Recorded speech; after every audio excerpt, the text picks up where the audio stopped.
चलिए देखते हैं, अगर आप नो कांटेक्ट सिचुएशन में हैं या लेस कांटेक्ट सिचुएशन में हैं तो गॉड की तरफ से भी क्या गाइडेंस आ रहा है वो भी देखेंगे कि आपकी क्या ब्लॉकेज है, क्या क्लियर करना है।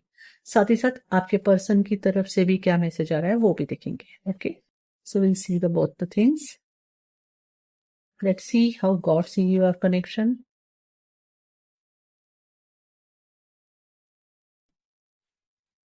Okay, wedding, this situation involves wedding. Okay, fine. And the bottom of the deck is past life relationship. You have been known each other. Okay, ये रीडिंग थोड़ी अलग जा रही है। मतलब यहाँ क्लियरली बताया जा रहा है कि इस कनेक्शन में शादी इन्वॉल्व है।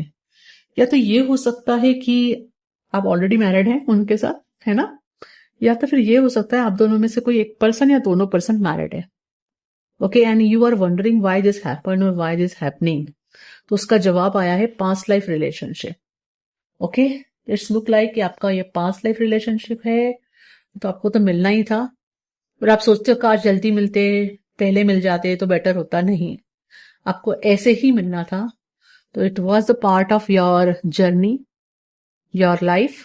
सो इस बारे में अगर कुछ गिल्ट अफसोस है तो वो आप छोड़ सकते हैं। ये मुलाकात ऐसे ही होनी थी, ठीक है। और अगर यही सवाल था आपका कि ये कनेक्शन ऐसे क्यों आया है, तो ये उसका जवाब है।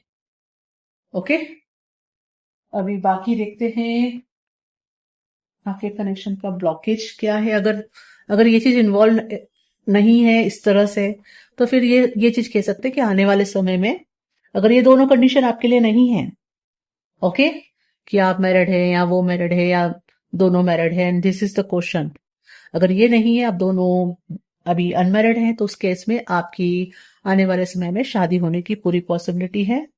और ये कनेक्शन बहुत सॉलिड है क्योंकि आप पास्ट लाइफ रिलेशनशिप है ये, तो ये पूरा होने के लिए आपकी जिंदगी में आया है।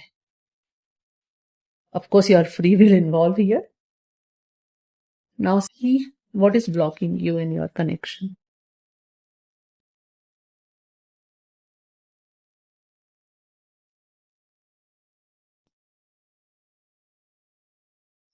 Okay, the card is holding on. You must release old ties in order to have a fresh start with someone now. Someone new actually. तो कहीं ना कहीं ऐसा लग रहा है कि आपने आपकी लाइफ में कोई आपके पास एक्स की या कोई ऐसा एक्सपीरियंस हुआ है आपको जिसको आप पकड़ के बैठे हैं। ओके, तो आपको कहा जा रहा है वो रिलीज कीजिए, है ना। या कोई टॉक्सिक रिलेशनशिप है, कुछ है जिसको आप पकड़ के बैठे, होल्ड ऑन करके बैठे, उसकी एनर्जीज को रिलीज कीजिए, तो आपके लाइफ में वह आएगा जो आना चाहिए।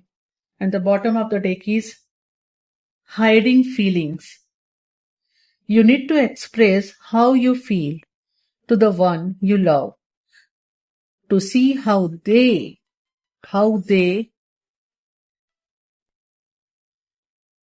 feel in return. ओके, तो आपसे कहा जा रहा है, आप जिसके लिए भी ये रीडिंग देख रहे हैं, जिस पर्सन को सोच के, तो पहली बात उनसे अपनी फीलिंग ना छुपाएं।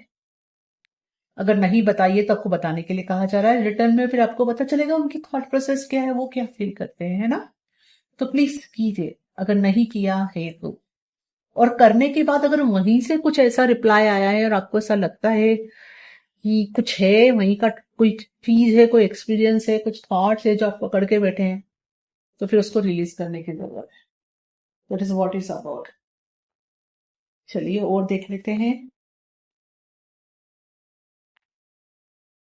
How will be your relationship, where it's going, how the person see you and all.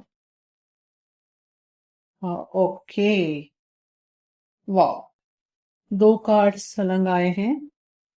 पहला है nine of swords. So nine of swords की एनर्जी ये बता रही है कि ओके, फिलहाल तो आप बहुत दर्द में हैं, आई थिंक बहुत सॉलिड पेन में हैं, तकलीफ में हैं, आप या आपके पार्टनर भयंकर पेन में है। Okay, and you're it literally like a grieving, है ना। पर यह चीज रिलीज होने के लिए आई, जैसे मैं यहाँ बता रही थी आपको कुछ रिलीज करना था। आई थिंक आपके जो भी स्टक इमोशन है कुछ भी है, या तो आपने बहुत हीलिंग कर ली है, ठीक है, या तो फिर आपको करने की जरूरत है। आपके अंदर जो ग्रीफ एनर्जी भरी पड़ी ना, उसे रिलीज कीजिए, प्लीज रिलीज कीजिए। ओवर थिंकिंग और एंजाइटी में मत जाइए। ये कार्ड एंजाइटी के लिए भी आता है। कहीं ना कहीं आप फ्यूचर को लेके एंशियस हो रहे हैं, तो एंशियस मत होइए, क्योंकि आपके दिमाग का बनाया हुआ कुकअप स्टोरी है, जो चीज जितनी बुरी नहीं है ना, उससे ज्यादा आप उसको बुरा समझ के सोच रहे हैं। तो डोंट डू दैट, ओके। क्योंकि मेरे पास ये कार्ड अपने आप निकल के आया, टू ऑफ पेंटिकल्स। तो आपको बैलेंस करने की जरूरत है ना।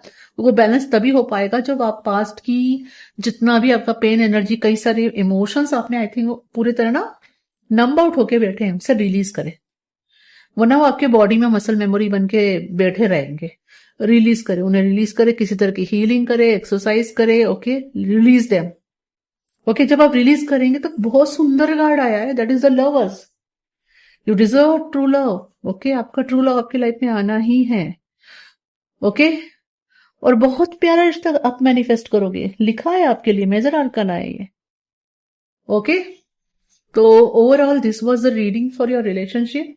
तो यस, ये कनेक्शन में शादी इन्वॉल्व है, पास्ट लाइफ कनेक्शन है, और कुछ भी आपने इसमें टॉक्सिक कुछ भी अंदर होल्ड किया है उसे रिलीज करने के लिए कहा गया है। अपनी फीलिंग्स को अपने पार्टनर से शेयर करने के लिए कहा गया है। बैलेंस में आना है। बैलेंस में कब आएंगे? जब वो स्टक एनर्जी को रिलीज करेंगे। एंड देन द मंजिल आपकी ये है, फ्यूचर आपका ये है। Future is